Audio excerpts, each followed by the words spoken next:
ভাতারের মাদপুরের এক civic volunteer ভাতার block হাসপাতালে এক মহিলার চিকিৎসককে হুমকি দেওয়ার অভিযোগে গ্রেফতার। রবিবার 12:30 তাকে পাঠানো হলো বর্ধমান আদালতে। একদিকে যখন কলকাতার আরজিকর হাসপাতাল নিয়ে রাজ্য উত্তাল, ঠিক সেই সময় ভাতারের এক সিভিক ভলেন্টিয়ারের হুমকি ভাতার ব্লক হাসপাতালে এক মহিলা চিকিৎসককে। এমনই অভিযোগ ভাতার থানায় করেন ওই মহিলা চিকিৎসক।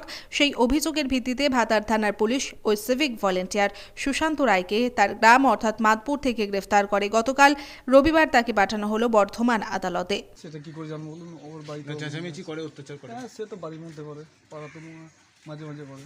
সেটা কি মনে, মানে এই যে ঘটনাটা ঘটে শুনলেন, কি মনে হচ্ছে? মনে হচ্ছে উনি তার গিয়ে যেটা করেছে বিশ্বাস হচ্ছিল না প্রথমে। ঠিক আছে, নিজের মধ্যে যা করে করুন, হসপিটালের মধ্যে ওটা গিয়ে প্রথমে বিশ্বাস হচ্ছিল না।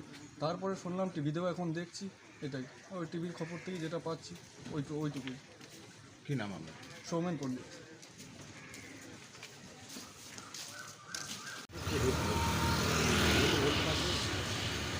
নেশা করেছিল? হয়তো কি প্রায়ই করে নেশা? না, মাঝে মাঝে করে। ডাক্তাররা যে অভিযোগ তুলছে ওটা নিয়ে কি বলবেন? ডাক্তাররা কি বলছে? যে ডাক্তার থেকে হুমকি আর জি দিয়েছে। করে কি ঘটেছে জানেন তো? আমি এসব জানি না। এটা আমার মানে মনে হয় না। তবে হ্যাঁ, একটা হয়তো ওদের সঙ্গে হয়তো কিছু হতে পারে।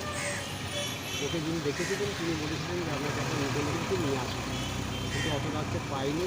এখানটা আমরা হসপিটাল থেকে দিই এইটা তখন ওরা হ্যাঁ সাপ্তাহে কোনো হসপিটালে গরিব মানুষের কী হবে এই নিয়ে কিছু একটা কথা বলেছে। তারপর কোনটা কি ভোগ করে জানি না। আপনার নাম কি?